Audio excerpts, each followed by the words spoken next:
Olá, é um prazer falar com você. O tema de hoje é a sociedade enferma, violência. O quanto dessa violência está dentro de nós? Como nós podemos fazer para, pelo menos, diminuí-la? Nós vamos começar com alguns conceitos, tá? Violência. A etimologia, ela vem do latim, violentia, veemência, impetuosidade, de violentos, o que age pela força, provavelmente relacionada a violare, tratar com brutalidade, desonrar, ultrajar. E o significado? Nós temos vários significados para a violência. O mais interessante, o constrangimento exercido sobre alguma pessoa para obrigá-la a fazer um ato qualquer. Coação. Agora, vamos ao conceito de Yves Michaud. O que ele nos diz? A violência, quando numa situação de interação, um ou vários atores agem de maneira direta ou indireta, maciça ou esparsa, causando danos a uma ou várias pessoas em graus variáveis, seja em sua integridade física, seja em sua integridade moral, em suas posses ou em suas participações simbólicas e culturais. Sabemos, por Freud, que para que o corpo social pudesse se constituir, foi preciso instaurar um sistema de repressão coletiva. Então, assim, nós vemos que a estrutura que dá sustentabilidade à sociedade é, portanto, a violência. Émile Durkheim, um dos pais da sociologia, preconiza o seguinte: fato social.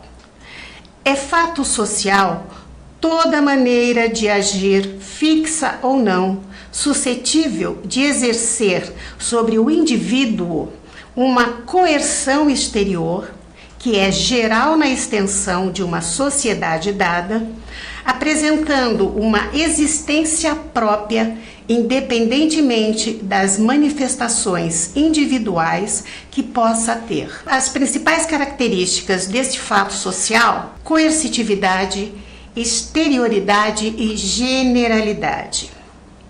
A educação, por exemplo, é um fato social. As regras jurídicas, os costumes são fatos sociais. Tá? Essas características, por exemplo, como a coercitividade, é a força que a sociedade exerce sobre o indivíduo, obrigando ele a agir conforme as regras. Tá? Já a exterioridade, ela existe fora do indivíduo, ou seja, independente de você existir ou não, essa coisa existe. Uma outra característica é a generalidade. O fato social é coletivo e permeia toda a sociedade sobre qual atua. Logo, a violência é um fato social. Segundo Freud, como é que fica? Para Freud, a violência é inerente ao ser humano e é necessária. Ela é necessária como instinto agressivo de morte, que, em equilíbrio com o instinto da vida, assegura a preservação do indivíduo e da espécie. Todos temos dentro de nós uma porção de agressividade necessária. Para Hobbes, o homem é lobo do homem e a repressão é necessária. Nós precisamos do Leviatã, né, para que as nossas relações sociais se realizem de forma passiva. Vou falar mais alguns conceitos bem interessantes. Jung, por exemplo. Jung afirma que existe um inconsciente coletivo. A princípio, só existia um inconsciente, que é aquele que nós conhecíamos através de Freud, né? Esse inconsciente de Freud, ele serviu para designar o estado dos conteúdos reprimidos ou esquecidos. Aí Jung veio e disse o seguinte: uma camada mais ou menos superficial do inconsciente é indubitavelmente pessoal, aquele, né, de Freud. Nós a denominamos de inconsciente pessoal. Este, porém, do Jung, repousa sobre uma camada mais profunda que já não tem sua origem em experiências ou aquisições pessoais, sendo inata. Esta camada mais profunda é o que chamamos de inconsciente coletivo. Contrariamente à psique pessoal, ele possui conteúdos e modos de comportamento, os quais são congranossales, como um grão de sal. São idênticos em todos os seres humanos, constituindo, portanto, um substrato psíquico comum de natureza psíquica suprapessoal que existe em cada indivíduo. Os componentes do inconsciente pessoal são os complexos de caráter emocionais. Os conteúdos do inconsciente coletivo são aqueles que a gente conhece como arquétipos, né? Aqueles resíduos arcaicos, né? São os instintos que se manifestam como fantasia e revelam a sua presença, principalmente através de sonhos, de pesadelos, né? O ser humano tem um inconsciente que, em sua camada mais superficial, está os conteúdos que ele reprimiu, e uma outra parte que contém esse conteúdo e comportamentos que ele desconhece a sua origem, e vem lá de trás, existem e se manifestam por forma simbólica. Para completar, Durkheim afirma a existência no indivíduo de duas consciências. Uma consciência é particular e a outra é coletiva. Vamos ver. A primeira, a particular, é peculiar ao indivíduo, claro. E a segunda, ele compartilha com o grupo e é predominante, tá? Vamos ver o que significa, então, consciência. Vamos falar aqui o que é consciência individual de acordo com Orson Camargo, tá? Consciência é uma qualidade psíquica, isto é, que pertence à esfera da psique humana, por isso disse também que ela é um atributo do espírito, da mente ou do pensamento humano. Ser consciente não é exatamente a mesma coisa que perceber-se no mundo, mas ser no mundo. E do mundo para isso, a intuição, a dedução e a indução tomam parte. Essa é a consciência individual. E a consciência coletiva?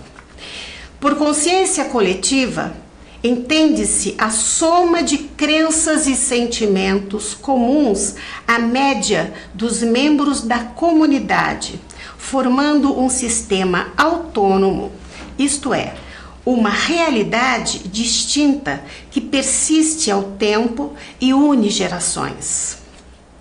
Ela envolve quase que completamente a mentalidade e a moralidade do indivíduo.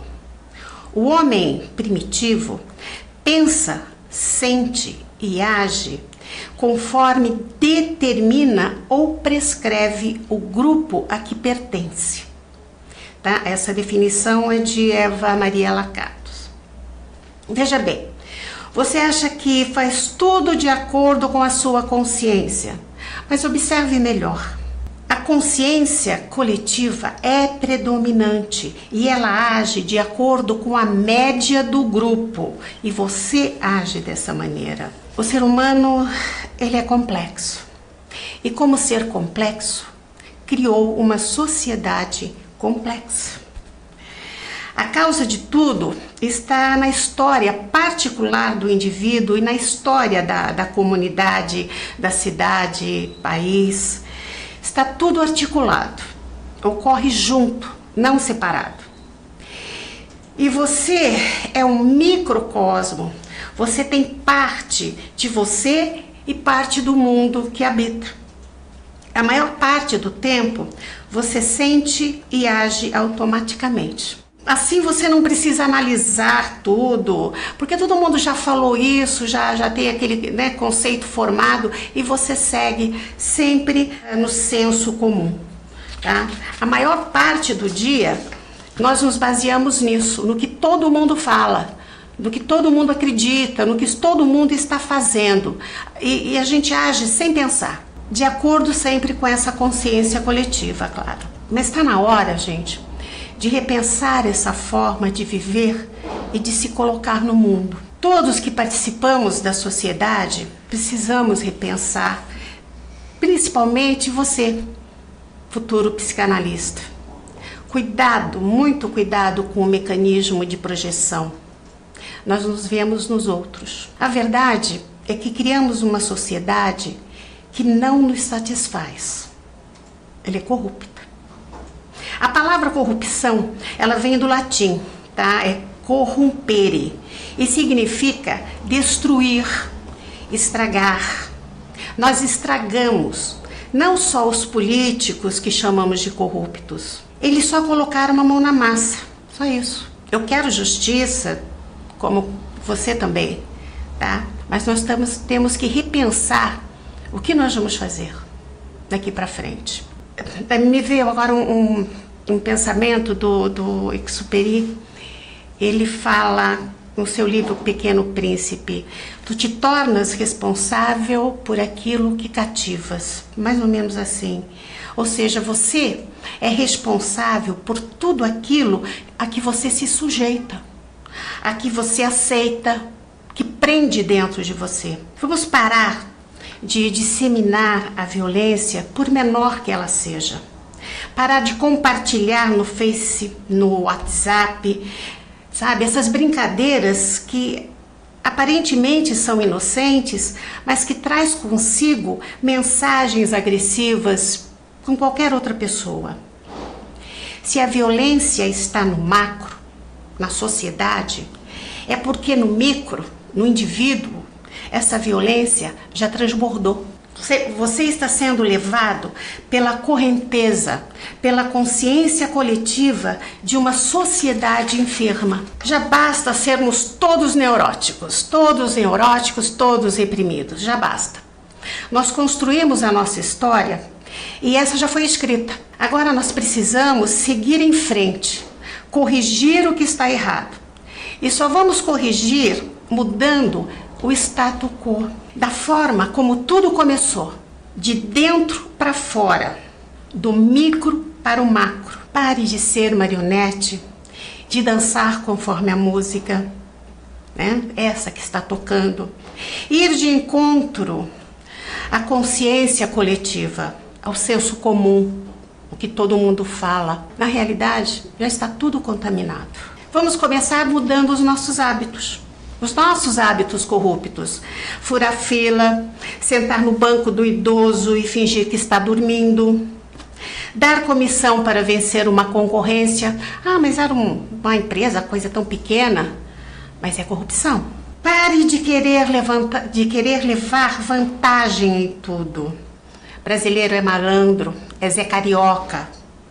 Isso foi plantado muito lá atrás, gente. Muito lá atrás. Complexo Gerson, né? Levar vantagem em tudo, né? Era propaganda. E depois, né, o Walt Disney com o Zé Carioca. O brasileiro não é malandro, é um ser humano como qualquer outro. A gente tem que soltar essas amarras que nos prendem e mantêm preso ao titeiro violento, corrupto. Mostre que você está vivo. Não é marionete, não é um peso morto. A palavra violência também tem muito a ver com a palavra vis. Vis motriz significa alma, a força que nós temos na alma, tá? Todos temos essa força e nós podemos mudar, tá? E aí vem uma frase bem interessante. Não é bem uma frase, tá? É um pequeno texto E que vantagem poderia esse boneco ter sobre os bailarinos vivos? Tá? Essa é uma pergunta. E que vantagem poderia esse boneco ter sobre os bailarinos vivos? Que poderia ser nós, né? Que vantagem? Responde. Antes de mais nada, meu excelente amigo, uma vantagem negativa, isto é, a de que nunca seria afetado. Pois a afetação aparece, como o senhor sabe, quando a alma, vis motriz, se acha em algum outro ponto que não no centro de gravidade do movimento.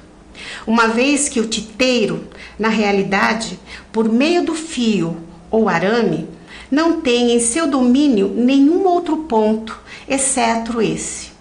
Todos os demais membros são, portanto, o que devem ser: mortos, puros pêndulos que obedecem à mera lei da gravitação. Uma excelente qualidade que buscamos, debalde, na maioria de nossos bailarinos. Esse texto é de Gleist, Heinrich Gleist, tá? No texto O Teatro de Marionetes. Mas fala muito da gente. E me permitam também, nesse final, partilhar com vocês pensamento de dois homens que eu considero assim inteligentíssimos e falam e propõem atitudes que já pratico, claro, e que com certeza diminuiriam a aura de violência desse planeta. Primeiro nós vamos falar de Albert Einstein, uma frase dele. Sou um fervoroso seguidor do regime vegetariano, mais que nada por razões morais e estéticas. Creio que uma ordem de vida vegetariana, por seus efeitos físicos, influenciará sobre o temperamento dos homens de uma maneira tal que melhorará em muito o destino da humanidade. Uma outra frase é de Buda. O homem implora a misericórdia de Deus, mas não tem piedade dos animais, para os quais ele é um Deus. Os animais que sacrificais já vos deram o doce tributo de um leite, a maciez de sua lã, e depositaram confiança nas mãos criminosas que as devoram. Ninguém purifica seu espírito com sangue. Na inocente cabeça do animal, não é possível colocar o peso de um fio de cabelo das maldades e erros pelos quais um dia terá que responder. Fiquem em paz e até nosso próximo encontro.